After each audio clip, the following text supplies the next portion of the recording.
भारतीय सीमा सुरक्षा बलको कुनै संलग्नता नरहेको भन्ने जिकिर गर्यो भन्ने मिडियामा आएको छ। सत्य के हो?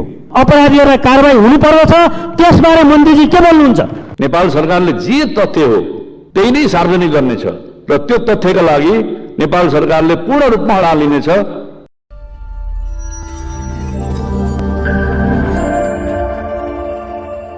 सम्माननीय सभामुख महोदय, हाम्रो गौरवशाली देश कहिले पनि उपनिवेश रहेन, तर आज मालघाटबाट दार्चुला जाने क्रममा जयसिंह धामीको अपराधपूर्ण क्रियाकलापबाट उहाँले मृत्युवरण गर्नु परेको छ।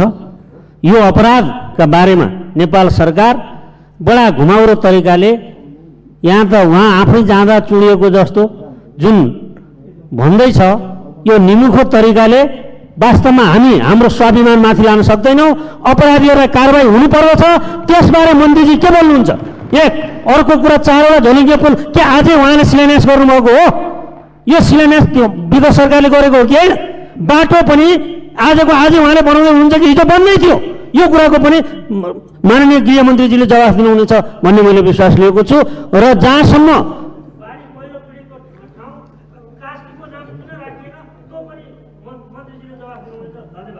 माननीय श्री योगेश कुमार भट्टराई। सभामुखले दार्चुला जिल्लामा भएको घटनामा स्वयं गृह मन्त्रालयको खोजी कार्य भएको छ भन्ने मन्त्रीजीको रिपोर्ट छ। त उहाँले जयसिंह धामीको डेथ बडी भनिसक्नुभयो। के जयसिंह धामीको मृत्यु भइसकेको हो अथवा उहाँको खोजी कार्य गरेको टोलीले अन्तिम रिपोर्ट नदिँदै किन यो घोषणा गरेको छ? म गृहमन्त्रीजीलाई प्रश्न गर्न चाहन्छु।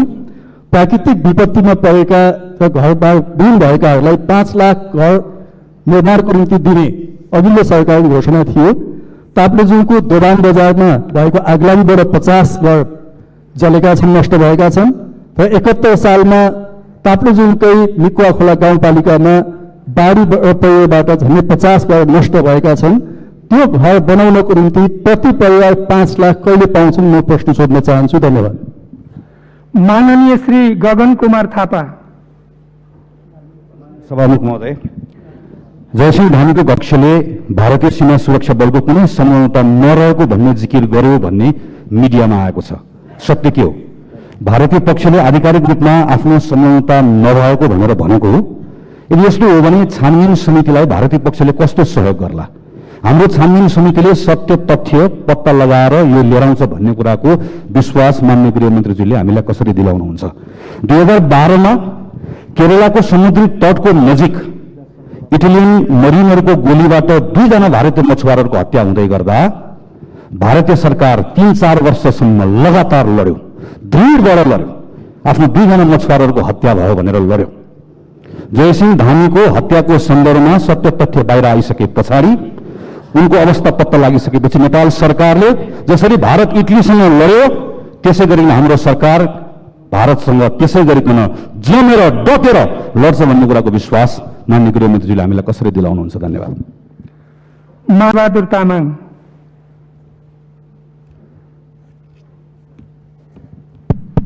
सम्माननीय सभामुख महोदय, एकदमै छर्लङ्गै देखेको घटना पनि विवरण माननीय गृहमन्त्रीजीको विवरणको जुन यहाँ प्रस्तुत गर्नुभयो, यो विवरण सुन्दाखेरि सत्य तथ्य आउँदैन। हामी यहाँ संसदलाई यो थाहा भइसक्यो, त्यसैले संसदीय समितिको जरुरी छ। अब बोल्नै पर्ने रहेछ। त्यसैले कुन चस्मा लगाएर उहाँले चाहिँ अब त्यो विवरण सुनाउनु भयो, यो सबैलाई जानकारी होस्। अर्को एउटा मेलम्चीको चाहिँ मुहानमा जानुको लागि जुन वैकल्पिक मार्ग उहाँले कसैले भनेको आधारमा टिपेर प्रस्तुत गर्नुभएको छ। म त्यही क्षेत्रमा छु। जनताको बस्ती छोडेर अन्तैबाट सडकको परिकल्पना गरिएको छ वैकल्पिक मार्ग, त्यो स्वीकार्य हुँदैन। सडक बनाउनु पर्ला अरू ठाउँमा पनि, तर सबै जनताको बस्तीहरू हेलम्बी सिङ्गै पालिका मेलम्ची नगरपालिका छलेर अनि त्यो अर्को ठाउँबाट वैकल्पिक मार्ग भनेर जुन यहाँ घोषणा गरेको छ यसको बारेमा नै जानकारी होस्। धन्यवाद। माननीय श्री शान्ता चौधरी। सम्माननीय सभामुख महोदय, माननीय गृहमन्त्रीज्यूको प्रस्तुति अत्यन्त हल्का र गैर जिम्मेवारी ढङ्गले प्रस्तुत भएको देखियो। सभामुख महोदय, प्रत्यक्षदर्शीहरूले भारतका एसएसबीले तुन काटिएको भनेर प्रत्यक्षदर्शीहरूले भनिरहेको छन्।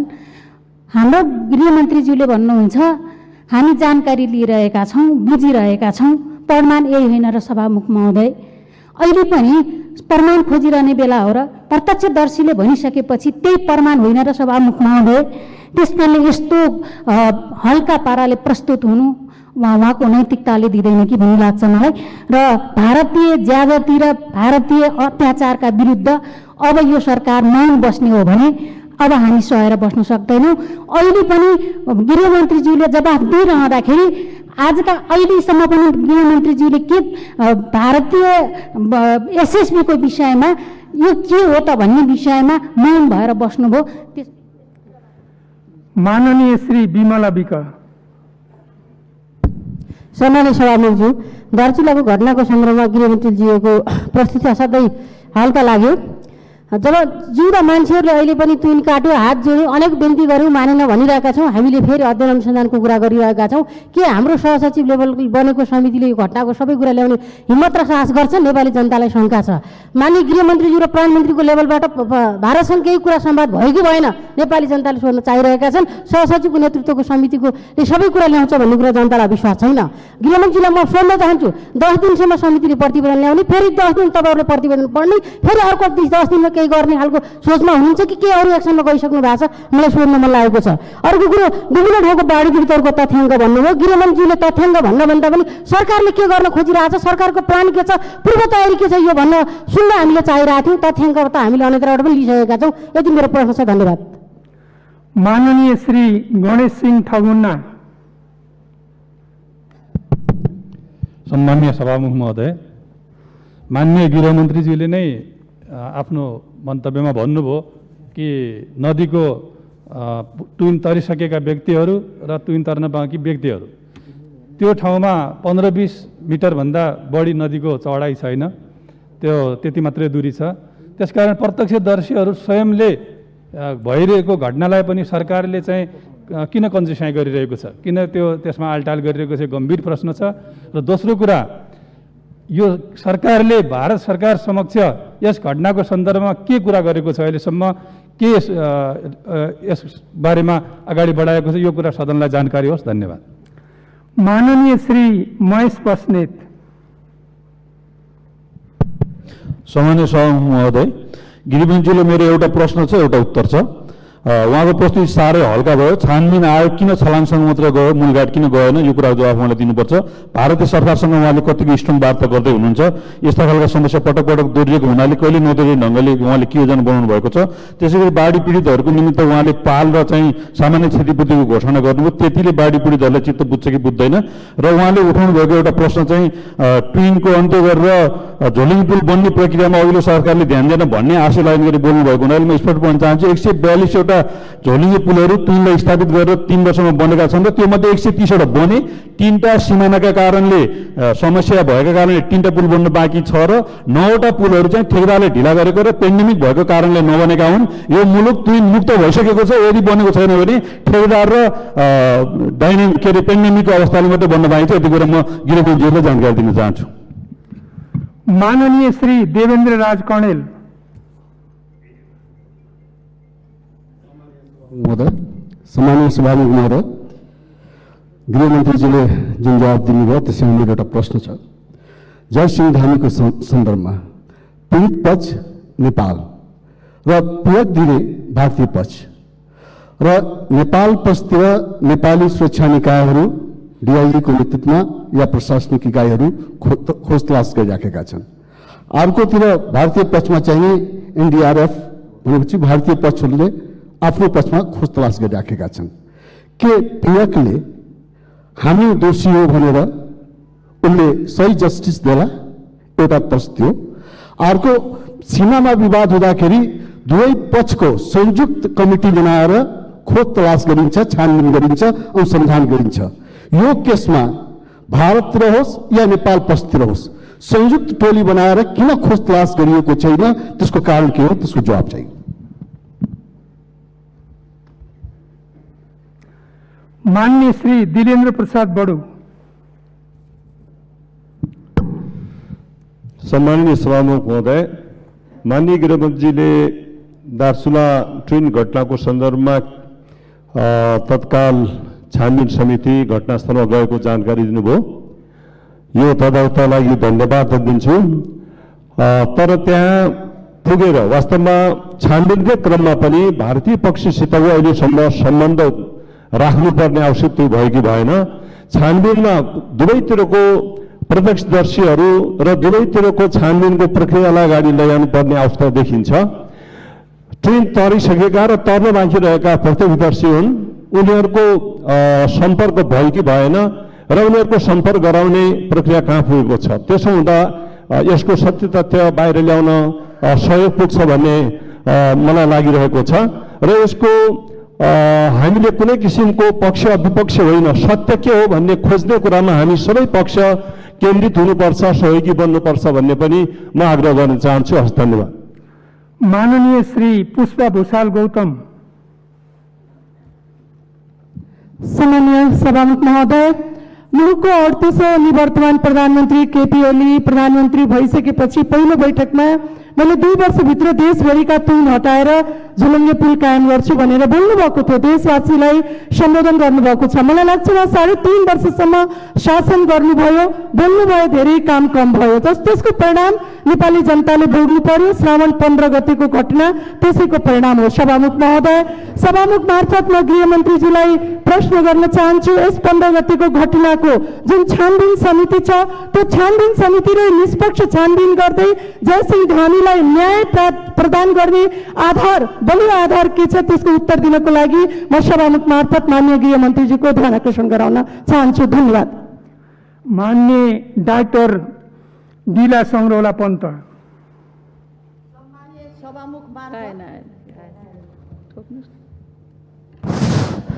सम्मान्य सभामुख मार्फत गृहमन्त्रीजीलाई प्रश्न राख्न चाहन्छु। महाकाली नदी तुइनबाट तर्दै गर्दा जयसिंह धामीले को तुइन काटिएपछि नदीमा बेपत्ता भए। भर्खर गृहमन्त्रीले भन्नुभयो छानबिन समिति बनेको छ, उनको लासलाई खोजी भइरहेको छ भन्नुभएको छ। म उहाँलाई जिज्ञासा राख्न चाहन्छु, सत्य तथ्य के हो? कूटनीतिक र राजनैतिक वार्ता थालनी गरिनु पर्यो। पीडित परिवारको क्षतिपूर्ति, जयसिंह धामीको न्यायको लागि गृहमन्त्री उभिनु पर्छ। छानबिन समितिले त्यही तथ्यमा रहेर आफ्नो तथ्य बाहिर ल्याउनु पर्छ। धन्यवाद।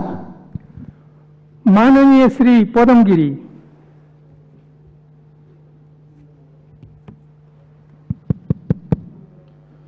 सम्माननीय सभामुख महोदय, महाकाली नदीमा भारतीय एसएसबीको ज्यादतीको कारण जयसिंह धामीको दुःखद निधन भएको हामी सबैले अनुमान गर्न सक्छौँ।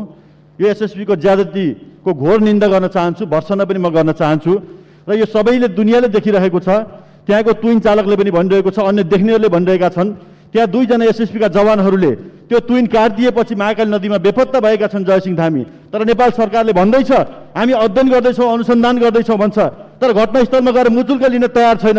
प्रहरी कार्यालयमा, जिल्ला प्रहरी कार्यालयमा त्यहाँका मान्छेहरूलाई आउनुहोस्, बयान दिन आउनुहोस् भन्दा बोलाउने काम भएको छ र घटनालाई ढाकछोप गर्ने षड्यन्त्र हुँदैछ। मलाई थाहा छ नेपाली कङ्ग्रेसको नेतृत्व सरकारले मुलुकमा नाकाबन्दी हुँदाखेरि नाकाबन्दी हो भन्न नसक्ने त्यो हैसियतको दलको नेतृत्वमा आज सरकार छ र यो सरकारले यो छानबिन गरेर सत्य तथ्य बाहिर ल्याउँछ र भारतसँग हाम्रो नेपाली नागरिकको किन जीवनमाथि यत्रो खेलवाड भयो भनेर प्रश्न गर्ने हैसियत राख्छ भन्ने मलाई लाग्दैन। जयसिंह धामीले न्याय पाउनुपर्छ। यदि यसमा सरकार मौन बस्छ, ढाकछोप गर्न खोज्छ भने हामी त्यसको सशक्त। माननीय श्री राजेन्द्र कुमार केसी। सम्मानीय सभामुख महोदय, पूर्व प्रधानमन्त्री केपी ओलीजीले नेपालमा 2 वर्षभित्र तुइन विस्थापित हुन्छ भनेर 2072 सालमा पहिलो प्रधानमन्त्री हुँदा उद्घोष गर्नुभयो। फेरि 2074 सालमा मैले प्रश्न उत्तर दिँदै गर्दा अब तुइन हेरेर म्युजियममा जानु भनेर पनि उहाँले चाहिँ मेरो प्रश्नको उत्तर दिनुभयो। मलाई लाग्छ यो उद्घोष र कार्यान्वयनको तारतम्यमा स्वयं प्रधानमन्त्रीज्यू नै पूर्व प्रधानमन्त्रीज्यू नै जिम्मेवारी हुनुहुन्छ कि जस्तो पनि लाग्छ। म गृहमन्त्रीज्यूलाई प्रश्न गर्न चाहन्छु, अझै कतिवटा तुइन नेपालको महाकाली नदी लगायतका अन्य नदीहरूमा छन्, त्यसको जानकारी पाऊ भनी म प्रश्न गर्न चाहन्छु। धन्यवाद। माननीय श्री यशोदा गुरुङ सुवेदी।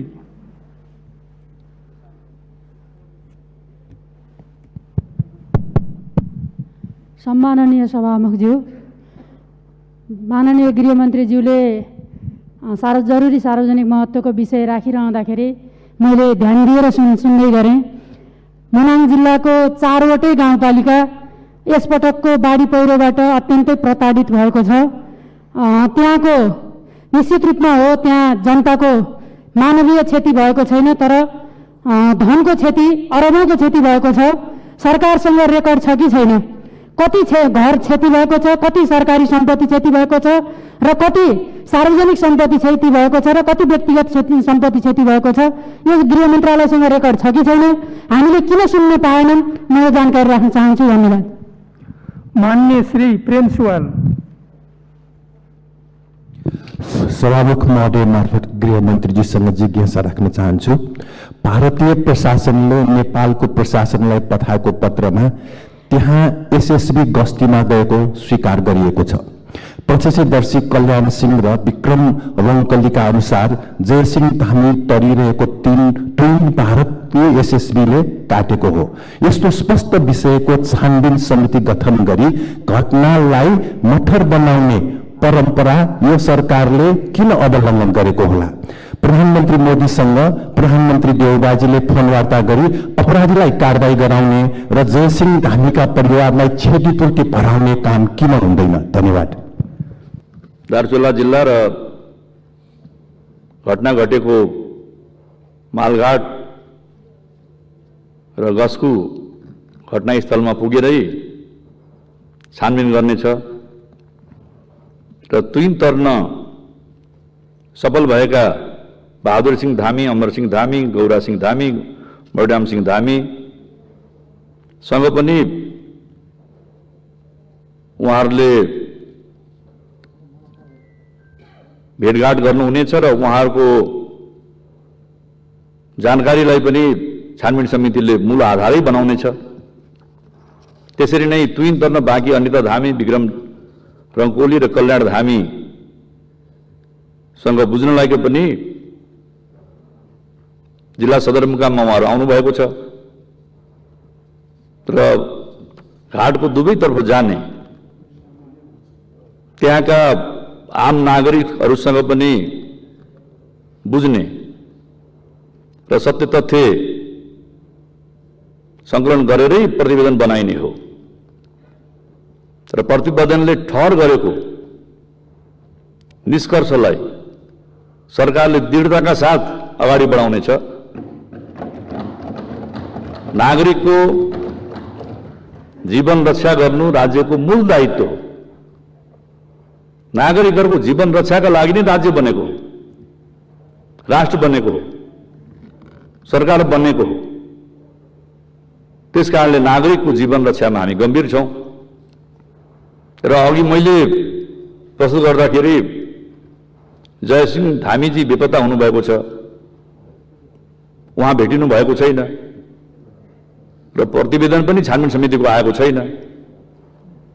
त्यसकारणले उहाँलाई चाहिँ हामीले मृतक भन्न मिलेन, किनकि छानबिन समिति प्रतिवेदन आइसकेपछि छानबिन समितिले त्यसमा आफ्नो प्रतिवेदन बुझाएपछि नै अन्तिम निष्कर्ष निक्लिनेछ। सरकारले छानबिन समिति बनाएर पठाएको छ, त्यहाँको स्थानीय सरकार, प्रदेश सरकार या आदरणीय जनप्रतिनिधि सबैसँग पनि त्यहाँ भेटघाट हुनेछ र सबैसँग भेटघाट गरेर तथ्य र सत्य पत्ता लगाएर तथ्य र सत्यको आधारशिलामै प्रतिवेदन बन्ने हो। नेपाल सरकारले जे तथ्य हो त्यही नै सार्वजनिक गर्नेछ र त्यो तथ्यका लागि नेपाल सरकारले पूर्ण रूपमा हडाल लिनेछ र जुनसुकै कदम चाल्नको लागि पनि नेपाल सरकार तयार छ।